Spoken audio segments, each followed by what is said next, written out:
Exclamation, everybody, and welcome back to Cube Ramblings. For me, it is a Saturday night, September the 24th, 2016. I may be accompanied a little bit by several pops in the background as, for whatever reason, there's fireworks going off. I don't know why. It's just one of those random things that people just fire off fireworks on random points of the year. Who knows why? I don't know. They're celebrating celebrations, I guess. Who knows what it is about? But yes, I hope everyone has had an excellent week. I have had a hell of a day, let me tell you. There have been no videos going out on the channel today, and that is because I've had nothing but problems, man. I got problems on problems on problems. First of all, I had to, get a new router. And as things go, when you swap in new hardware, nothing ever works right the first time around. And it took me several hours just to get that to work properly, because for some reason, Verizon's like, hey, you've got an old router, so we're going to charge you $3 extra a month until you get a new one. I'm like, well, you know what? You're not even supporting the one that I got, so why? Doesn't matter. Doesn't matter. Anyway, several hours later, I'm back on the internet, and then I got the double whammy with Windows 10, which is so my computer, it said it had updates. So I was like, all right, I'll take the updates now while I'm not recording things because I got other things to do. And it rebooted. It came back up. It said the normal like cutesy thing that Windows does now, like, hi, I've updated your system. It's like, shut up. Just put me back on the screen that I care about. And it popped up on one of the notifications. It says, Windows has removed unneeded drivers. I was like, oh, this can't be good. So you want to know what driver it thought was unneeded? The mouse driver. Yeah, that's it is 2016. I swear it is 2016. And yes, it thought that the mouse driver was not necessary because maybe we're back to light pens. Maybe I slept through the whole technology revolution and we're just like we're back to light pens and teletypes. I don't know. It boggles my freaking mind sometimes. But yeah, and then of course I got to spend, once I got that fixed, I had to spend another hour unchecking all the things that Windows is like, oh, I'm going to recheck all these things for you. I'm going to turn all these things back on that you had turned off. It's like, no, I want them off. I want them off for a reason. It's just feel like I'm rattling off first world problems here, right? But we're back in business for the most part, I'd say, relatively unscathed, except for 6 hours of my life I'll never freaking get back. But beyond that, there's some gaming news this week. I also had a bunch of things left over from last week where I was mostly talking about games I've been playing. Man, they are really going to town with the fireworks out there. There's several games I've been playing. There's a little bit of news here and there. A particular news item that I'm going to dance around as best as I can because it's one of those things. And actually, honestly, maybe we will lead off with that one, perhaps. So there are certain topics in a polite conversation that most people try to avoid. Usually it's religion and politics being the top two, and I'm going to try to do the same here. I'm going to dance around this as much as I can because, frankly, it's one of those things where nothing I say is ever going to be correct. So I might as well just tell you what has happened and why there's news articles about it, and then not give an opinion on it and just move on. So here we go. Palmer Luckey. Palmer Luckey he was the founder of Oculus Rift. Of Oculus and then of course the Rift. He was bought out. The Oculus company was bought out by Facebook for several $1 million, and he has he's been made quite the rich bitch about it. and but he's still a part, as far as I can tell, still a part of the company, part of I don't know if he's still a part of Oculus or part of Facebook. I don't know where exactly he lies at. But he's been taking some of that cash, some of that Facebook cash, and has been dabbling in politics a little bit. He's been it was revealed, and it was revealed initially by the Daily Mail, which I've heard is kind of a tabloid rag that you'd find in a supermarket thing. So take everything you're about to hear with a grain of salt. I'm going to report on. I'm going to leave you links to Ars Technica, which is a little bit far more reliable in such matters. The fact that they reported on it leads me to believe that there's some legitimacy to it. And actually, Palmer Luckey has come out, I think, in an update saying that, yeah, this stuff is true, and we'll get to this in a minute. But basically, he had donated a bunch of money to a company that is they're professional trolls ? They're trolling. They're some kind of political action committee, I guess, that is in support of presidential nominee Donald Trump, and they were funding a lot of, they were creating a lot of commercials against, in favor of him, against Hillary Clinton and all that stuff, and so. And here's where I'm gonna distance myself from all this and say I got no horse in this. I do have a horse ultimately in the race, but this particular one, I'm just going to report on what has been said, and then I'm going to leave it at that, because I really don't want to. I really don't want to be mired in politics, because it's the one thing that I'll never win at. But basically, this stuff came out. The news of this came out. The news that they've been funding that. And a lot of devs, a lot of indie devs predominantly, have come out and said that they will no longer, they will be scrapping plans to support the Oculus Rift, or they will be putting things on hold, or doing various other actions to show their displeasure with this particular thing, this particular information that came out. And that's where it really affects like gamers, because obviously, I mean, if you haven't bought an Oculus Rift, then you're not really affected. If you have one like me, you're affected by this and that. Now there might be a if this gains traction, there might be an abandonment. A lot of indie devs might go over to the Vive and not focus on the Oculus. It's really too early to tell, and obviously we're still at phase one. This is what I like to call internet phase one. This is where all the walls and the ceiling are on fire, and people are running around saying, "Oh my God, there's fire! There's fire!" Phase two is like probably a week from now, where it's like, "Hey, remember that fire? No, what are you talking about?" That kind of thing. So we'll see if we ever get to phase two on this one. But the thing here is that there's been an update to this story. I'll leave you links both to the original story and to the updated story.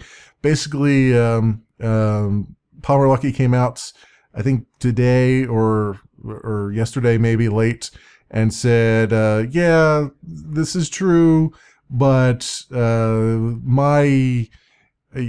doesn't lean that way. He doesn't really support that. He's libertarian. He's not Republican, and his views don't reflect those of Oculus and all that stuff, which is, basically I had figured when I saw this come out, I was like, somebody's going to be getting a call from Human Resources, and it's not going to be a very pleasant one.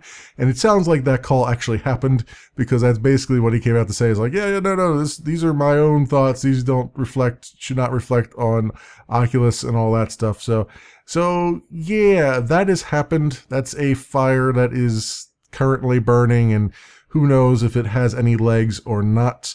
And frankly, like I said, I just want to report on it. I'll leave you the links. So just in case you happen to run across some big kerfuffle where things that you thought were going to be on the Oculus Rift are not going to be, or whatever. I mean, honestly, to be perfectly and truly honest, Facebook itself is making changes to Yako's store and whatnot that are creepy as hell and trying to get even more fingers into your real world information.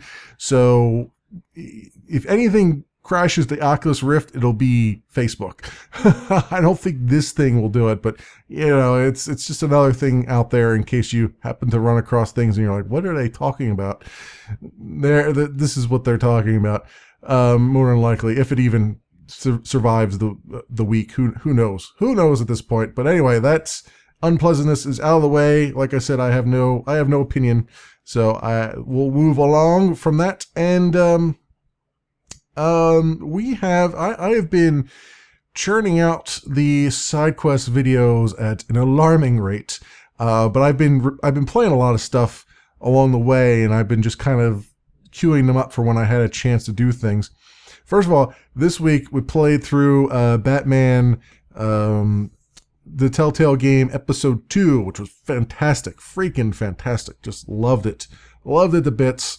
It's out there. The 3 videos that I did, really cool. I enjoyed it, so I am looking forward to the next one on that. I'll try not to give any spoilers away, but let's just say one of the things I like about what would you call it? Entertainment, or about stories and story writing and lore and stuff like that, is I like it when someone else comes in and kind of takes an existing franchise and just kind of tweaks it a little bit. Maybe not completely destroy it, but they kind of like mess with it a little bit here and there and do it in such a way that it makes it even more compelling. And I kind of like, thus far, I'm really on board with how Telltale has taken the Batman ethos and has kind of just put their own little spin on it. They've done things that are kind of like, if you're a hardcore Batman fan, you're like, what the hell? Especially in episode 2, you're like, this is pitchfork stuff right here. But then if you let your anger subside a little bit and you put your pitchforks down for a moment, you're like, hey, you know what? Actually, even though I don't necessarily agree per se on the demonization of certain things, of certain entities. Again, try not to spoil anything. It does make for a rather compelling story. And it does actually really add to the character that they're building up of Batman. A very different way of doing it. I mean, every sort of DC comic or Marvel franchise and everything, every time they start up a new movie or something like that, they always have to revisit. It's an ongoing meme where they revisit the same origin story and they do a little bit different here and a little bit different there. And Telltale does retread the origin story a little bit, but I think that they have spun it, and it was kind of necessary based on how they're spinning things a little bit. So I can kind of forgive them for that. We do revisit Crime Alley, but it's in the context that we revisit it, it is, I think, appropriate. And we don't spend that much time there. Like the episode starts out with you in Crime Alley. You do a little bit of dialogue, and then you're done with it. And I think that's A+ right there. I'm on board with what they've done with that. So that's that. I like that. I like what they're doing there. If you're and to be fair, even the movies have kind of made a different Batman as they go along. Like, I was a big fan of the animated series. I think a lot of people are big fans of the animated series. And Batman the animated series was very much Batman as Caped Crusader, right? He was a detective, he was a crusader, he was, he did things in a certain way that he was never really the Dark Knight. It wasn't until the movies, and more particularly the Christopher Nolan movies, where he became like a Dark Knight, where he was more of and I guess perhaps maybe even the comics. I don't know because I don't follow the comics, so maybe there was something in there too. But that's where he sort of became the Dark Knight, where he was like a very, very tortured soul, kind of just really doing whatever was necessary to get the job done while not, necessarily killing people. Although in a lot of the movies you're like, there's no way that guy survived. You're like, he probably just killed that guy. But it's kind of that take on it. And obviously Batman's a tortured soul anyway, regardless of which whether he's the Cape Crusader or not. But there was a different atmosphere, a different feeling between those two things. And I think they're towing the line really well here with that. They're really letting you do it the way you want to do it. You want to be a really dark, foreboding figure, or do you really want to be a more of a crusader kind of thing? So I'm enjoying it thus far. I'm waiting with bated breath for the next episode in that series, which shouldn't be too long, hopefully, for that, because I think they still want to, if I'm not mistaken, I think they still want to finish it up this year, and it's only supposed to have 5 episodes, so they could probably do it if everything falls into place correctly. So there's that. I haven't gotten a chance to play Minecraft Story Mode episode 8 yet, the final episode of that. I'll have to get around to that soon because I want to get that out there too. And just going back to the side quest videos that I've been doing. So we took a look at You Must Build a Boat last week, and that was a match 3 pixel art game that has some RPG-ish mechanics in it. I hesitate to say RPG-ish because you're not really doing that. It's more like, it's light. It's very, very light RPG. It's basically you have a character who's running around along the screen, the top of the screen, and you have to match certain runes down the bottom in order to do actions. Like if there's an enemy in front of you, you get sword icons together, 3 or more sword icons together, and you'll attack them, and so on and so forth. And then the goal is to run for as long as you can. It's like an endless runner in that regard. Run for as long as you can before you get knocked off the screen, because every time you get hit by an enemy, he kind of just pushes you back a little bit. Or if you're stopped by a barricade or a chest or something like that, you keep moving back slightly as it goes on. So you want to be as fast as you can with the match 3 stuff, which I am not fast at all with. I am slow as all hell. But it was a kind of cool little rather cheap game to just have as I need to kill some time kind of thing. So I enjoyed that. Then we dug into Halcyon 6 Starbase Commander. This one I feel like I want to revisit at some point and do a longer, maybe do a little mini series on it where I just kind of play through once and see how far I get, that kind of thing. Because it was actually pretty fun. As it starts to unlock, there is an element of randomization in there that kind of makes it a little bit dicey at times.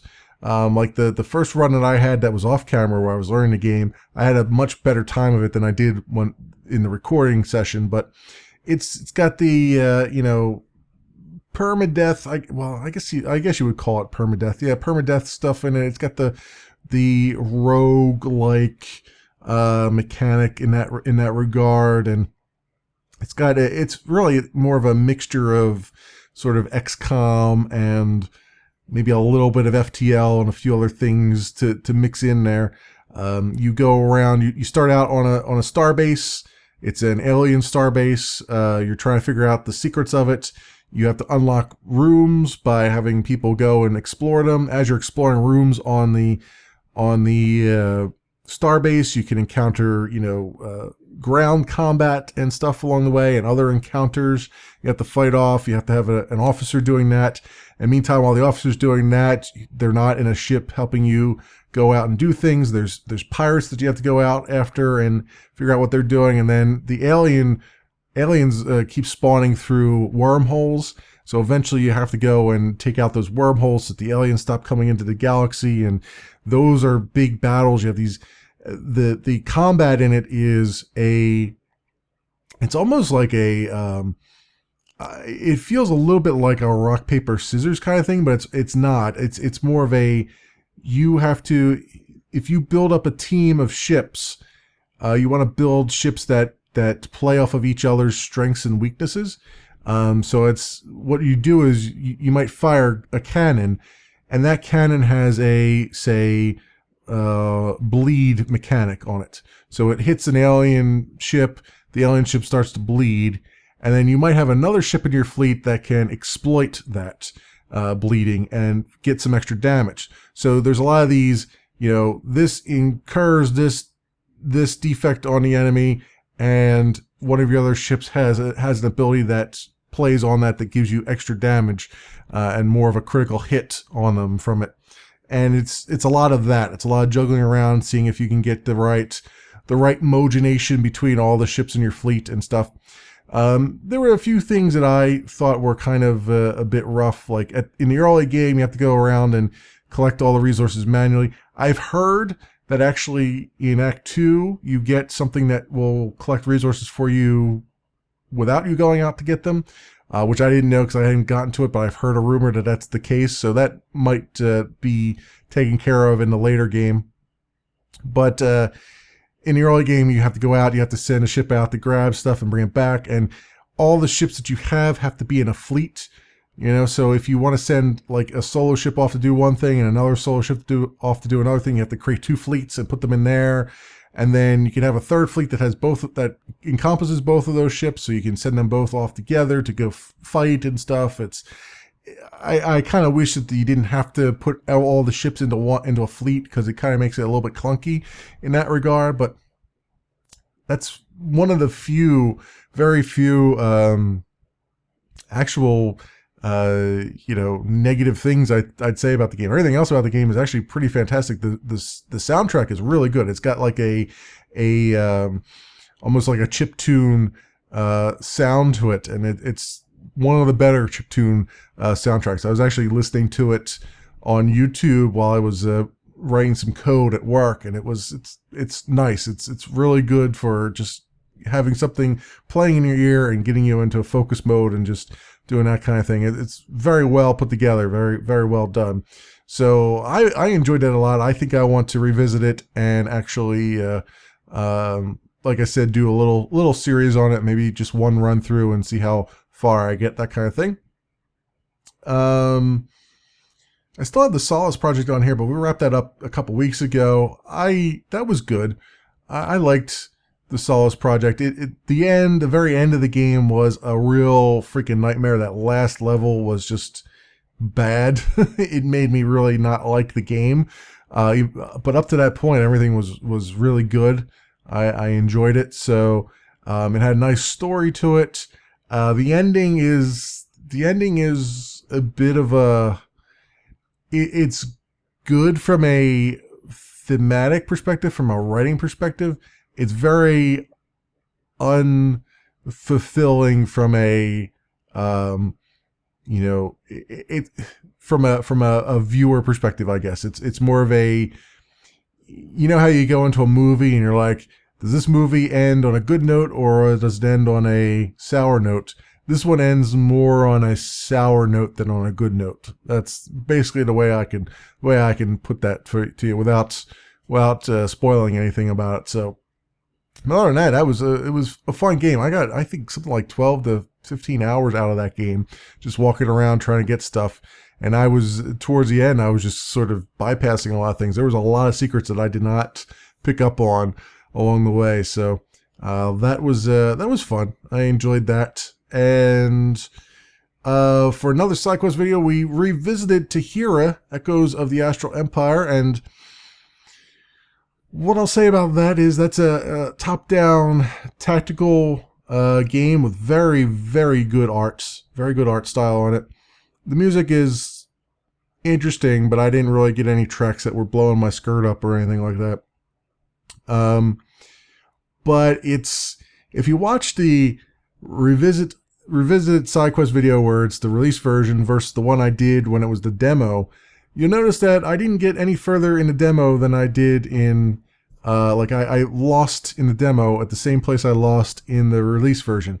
And the game is not easy. That's my long-winded way of saying I suck, but I suck at least the same consistently. I suck consistently at it, and it's not easy. You get to that one mission there, and it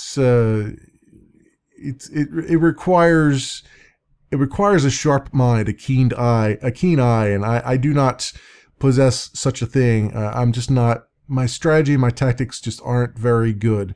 As much as I love tactical games, I love seeing tactics in action and doing them. I am absolutely horrible at it. And if there's one thing I would really recommend for that game is that it have some kind of difficulty slider. Right now, I don't think it does. I think it's just you get whatever you get, and right now it's a little bit too. It's over my head, basically, and that kind of.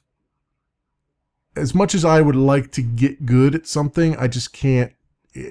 I'm not enough into the story that I would want to sit there and grind against it and just bump my head against it until I finally break through.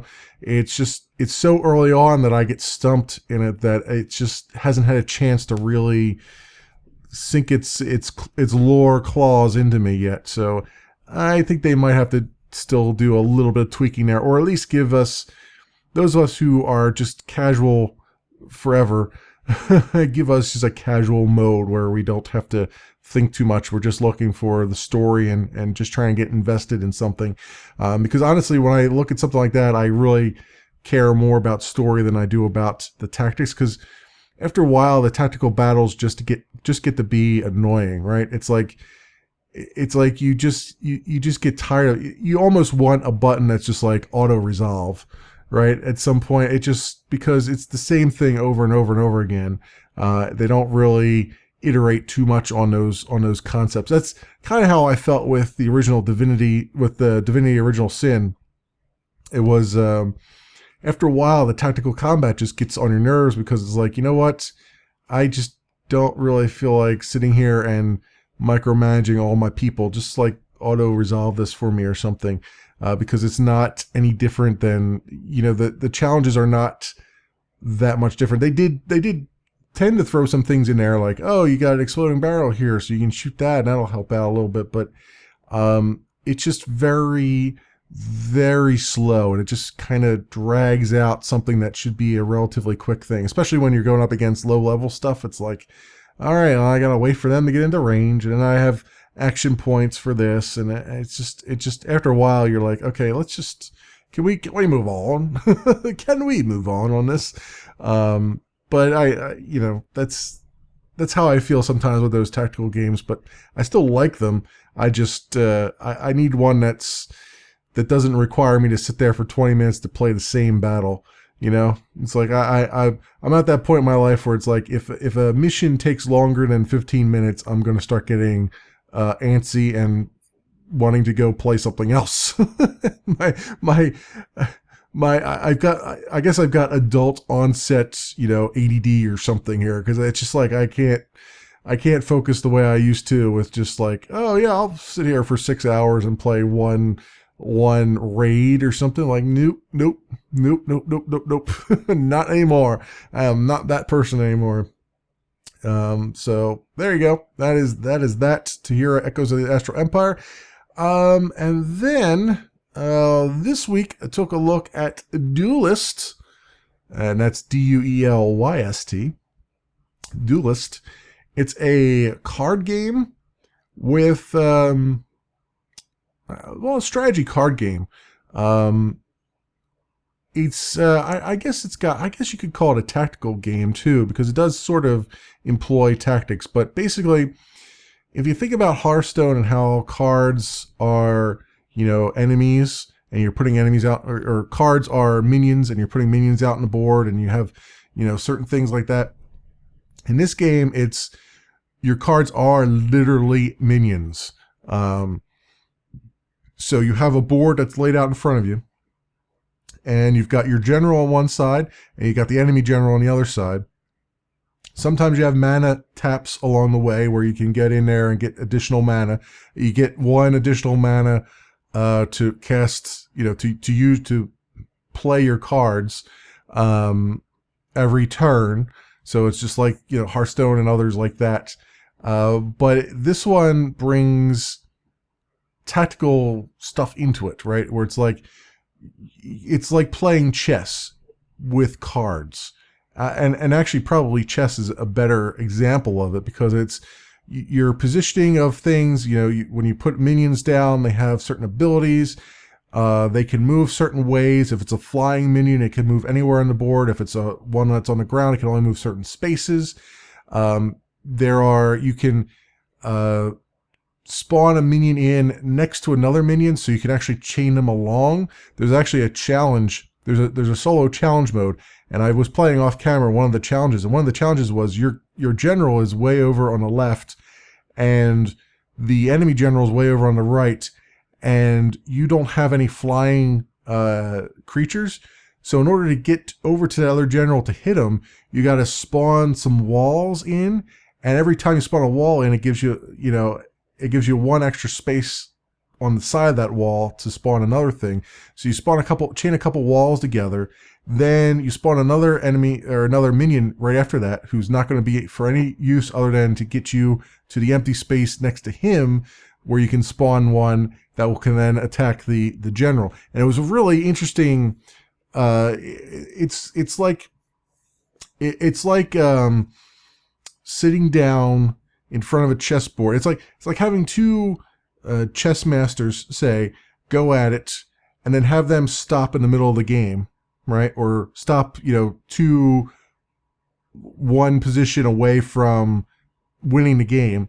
And then having a total noob come in who hasn't seen any of the game, come in and sit down and go, all right, what is the finishing move on this? Or what moves have to happen in order to win?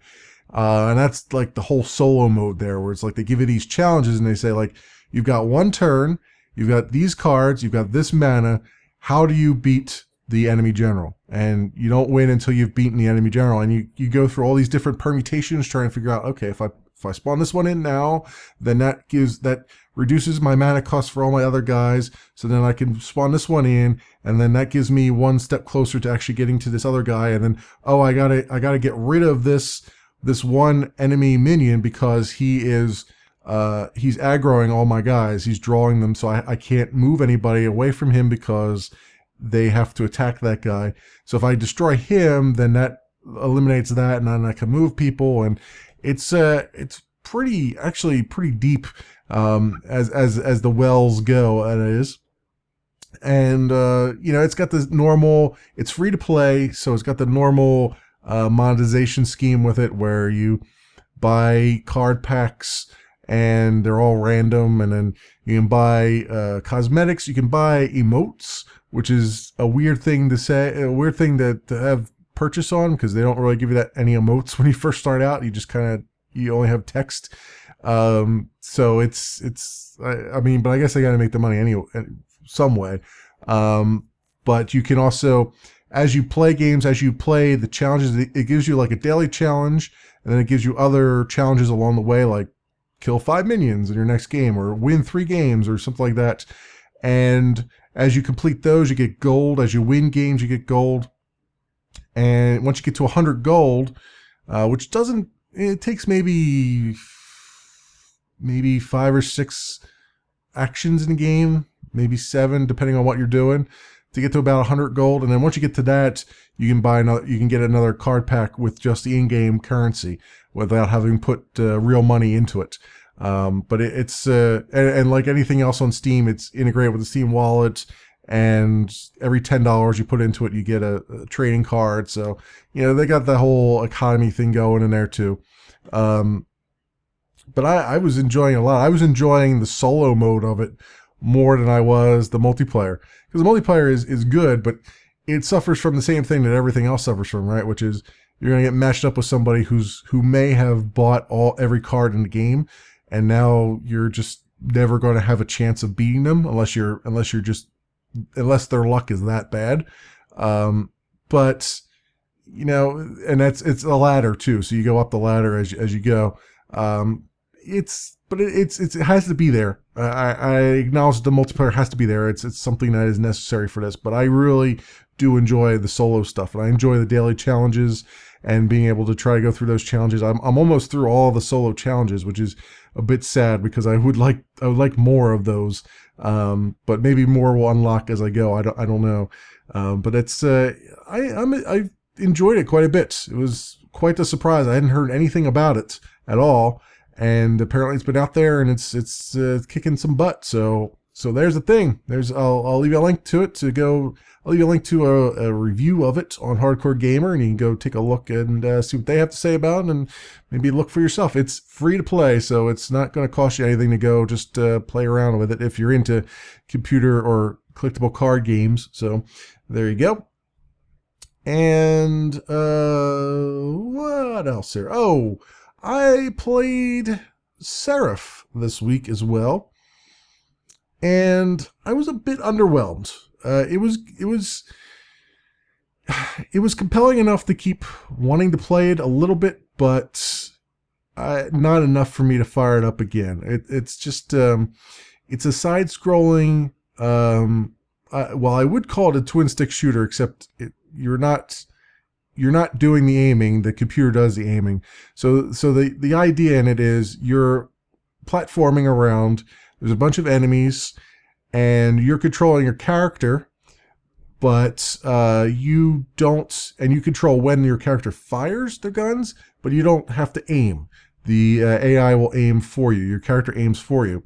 So from one perspective, that's awesome because I'm always terrible at aiming, especially in games like that. But on the other hand, I had sort of the expectation going in that I would feel like a total badass, because it'd be like, oh, I can flip around, I can do all these weird, crazy maneuvers, and I'll be killing things along the way and all that stuff. And it doesn't feel that way. It just doesn't. It doesn't invoke that kind of feeling in me. It's just like your character is kind of herky-jerky a little bit. It feels like you're, as I said in the video, like you're controlling a robot on Mars with a gimp leg. It just doesn't feel right. It doesn't feel that great. It's got a dynamic difficulty, and it shows you on the screen what your current difficulty level is, and it grows as you kill things, and then as you die, if you repeatedly die, it'll start to ease back down again. But honestly, all that number really means is it's just going to throw more enemies on the screen. It doesn't really necessarily, as far as I could tell, make it any harder as far as those enemies are concerned. Like, those enemies still seem to have the same amount of health and stuff. So I can't say that it was really that more difficult, but of course it does do it very gradually. So maybe I was just getting better at the game, or I was getting better loot and better gear. It does have some gear in it. You do unlock gear as you go along, but you're really unlocking the ability to find that gear in lockers, not necessarily actually having it on your inventory. There are guns with bullets, and there's the regular infinite guns.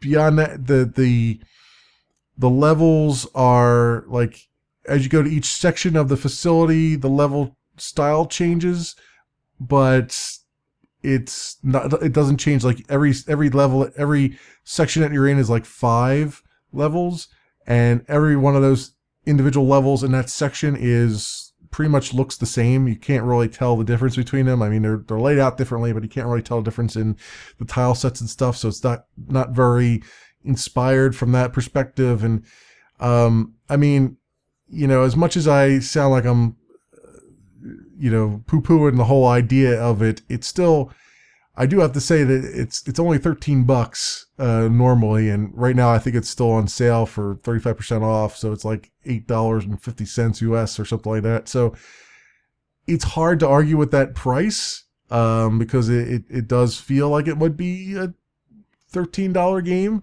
There's enough there that it could certainly be a $13 game. There is some Twitch integration with it, so if you a Twitch streamer, it would you can have your viewers make the game harder for you and stuff. But it's, other than that, not really that compelling. Like I said, it's just more of a, maybe if you wanted to kill a couple, like 20 minutes or something, it would be nice for that. You want to turn your brain off for another 20 minutes, it'd be good for that. But I don't see myself coming back to it and trying to complete it. Like, it doesn't feel like a game that really demands to be completed. It has a story to it, but the story is just not, it's kind of bland. I mean, it's all around, it's interesting. It's interesting concepts. It's made by Dreadbit, who made Ironcast, was it? Yeah. That was a roguelike steampunk mech game, match 3 mech game, which was really cool. So you can see where they went with this, and they're like, oh, well, we got these little extra nuggets in here. We got these extra mechanics and stuff. So I can see what they're doing with it, and I don't necessarily disagree with it. I just don't think they did enough to make it really compelling or interesting. So that's unfortunate, but as I said, it's not that, it won't set you back too much if you decide to go check it out. And I'll leave a link to Rock Paper Shotgun, which has a little bit of a review of it, I think. And what else do we have on here? So let's see. Deus Ex Mankind Divided, the first story DLC, is out now. I forget the name of it. It's called maybe it's got it here. It's like System Shock or System Down or System Majigger. I want it to be called System Majigger. I really do, but it's never going to be called that. I know it. It does not. Why does it not say it here? It should say it here in the thing. But it's a System Rift. That's the name of it. If you have the season pass, you've already got it. I think I have the season pass, so I think I already have it. Or it's $10, I believe. And it's brings back Pritchard from the original, not the original, but from Deus Ex Human Revolution. And you're tasked with breaking into a high security facility and stealing some data for him and trying to get some things going there. So that sounds interesting. It's inside the Palisade Bank, which I'm wondering if that's the levels in the Palisade Bank that I couldn't see or couldn't gain access to, that I saw on the map but I couldn't figure out how to get down to. I'm wondering if that's what that was. But we'll see, because I might end up having it. But yeah, that sounds interesting. So that is out now, I believe. So if you're looking for Jonesing for some more Deus Ex Mankind Divided stuff, if you already own the game, there is some DLC for it. And I think they're going to have some more coming out too. It's like the Jensen stories or whatever. What else we have here? We've got, so the devs behind Sunless Skies, which is a top-down explorer / fighting action game set in a kind of dystopian, weird, almost, I don't know what you would call it. It's just this kind of like Cthulhu-esque setting, I guess, where you're a steamboat captain, and London has been swallowed up by the earth and is now underground, and you sail the seas, and you have to manage your crew's terror levels, because you'll get attacked by things, and instead of them doing damage to your ship, they'll actually do damage to your morale, and you You have to sort of manage that a little bit. You're supposed to not go insane, basically. And then along the way, you find like nuggets of information and nuggets. You're trying to explore the area. There's all kinds of monsters and stuff. Well, those devs have decided to take that same concept, and they announced that they're going to do something called Sunless Skies, which is, from what I can tell, Sunless Sea, but in space. So obviously that's now on my radar. I do own Sunless Sea. I like the idea behind it. And I sat down on several occasions to try to record it. And every time I was like, nah, I got to delete this recording. Because it's one of those games where it's more appropriate, I think, for a live stream than for an actual video series, because there's a lot of downtime. There's a lot of just exploration. There's a lot of just surviving, I guess, and just doing little things here and there. It's kind of like, I liken it to when you start up like one of the X games, and it's like or even Wing Commander Privateer. At the very beginning of the game, you got to grind for a lot of stuff before you finally get to a point where everything starts to come together and you can start to really get into the main story. Like in Wing Commander Privateer, it was like you start out in Tarsus, which is a piece of crap ship, and you got no money, and you're trying to go and make enough money on simple tasks, and then finally get a jump drive, and you can go to other systems.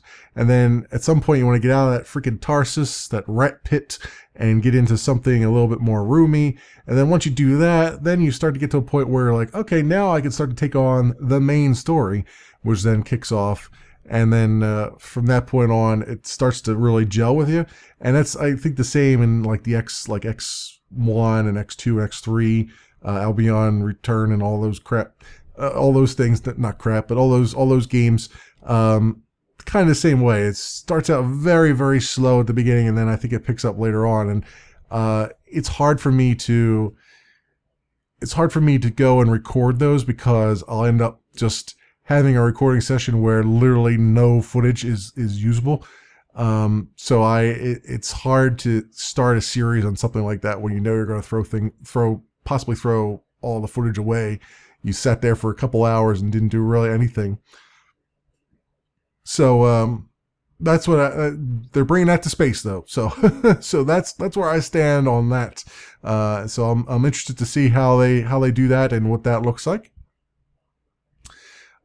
Speaking of space stuff, and speaking of games that were existing and now are getting a space treatment, there was a game a while back called Holy Potatoes, a Weapon Shop, which was sort of a weapon shop management game, a little sim management game kind of thing. And now, according to Hardcore Gamer, there has been announced that there will be another game in that series called Holy Potatoes, We're in Space, which again is going to be a management sim where you go around managing a crew on your ship, researching upgrades, fighting battles, and various other things like that. So probably a lot like Holy Potatoes, a weapon shop, but only your weapon shop is moving. and it's the future, and everything is shiny as hell, or something similar to that.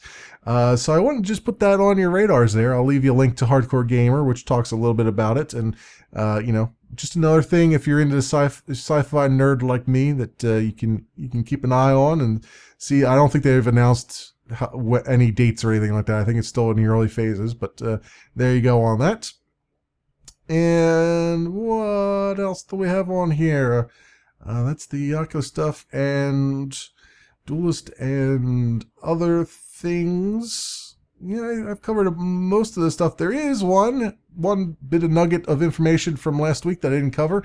Mass Effect Andromeda has come out with another little video. If you're wondering how Mass Effect Andromeda is going on, they've announced the heroes. You can, just like in the other Mass Effect games, choose either a male or female. Only the difference this time around is the male and the female are siblings. So we know their last name is going to be Ryder. We don't know what their first names are going to be, but they can the one that you don't pick will be your sibling in the game, and you'll be interacting with that. So that's kind of an interesting twist, I guess. I don't even know if I would call that a twist. It's just an interesting nugget of information. I'm more interested in the video that's posted there, and you can take a look at that on Polygon and see what you think so far. Some more information, any more information on Mass Effect Andromeda is probably good information at this point. And we got another video, since we're on a video kick here. Got another video for Dishonored 2 that shows the various ways that you could murderize people using both Emily and Corvo within the gameplay there. I'll link you to Hardcore Gamer, which has it embedded on their site.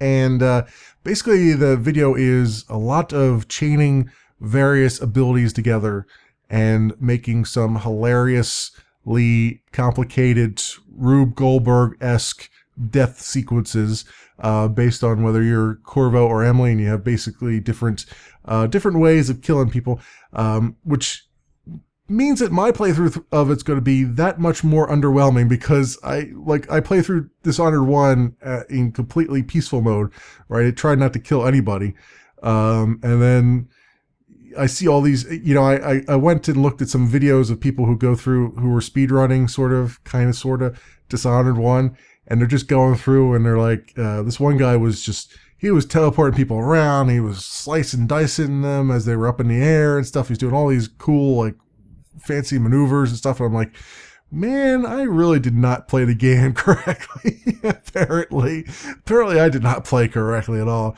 And then I see this now for Dishonored 2, and I'm like, oh, it's gonna be more of that going on. I can't wait to see who does the interesting juggling maneuvers in that game, and see what kind of interesting death sequences you can dream up on, especially with the one of Emily's abilities is marked for death or something like that, or shared fate, something like that. And what you do is you mark a bunch of people, and they all share the same fate. So what you do is you grab one. So what they show in the video is you can make a shadow clone of yourself, right? That will attract the attention of people.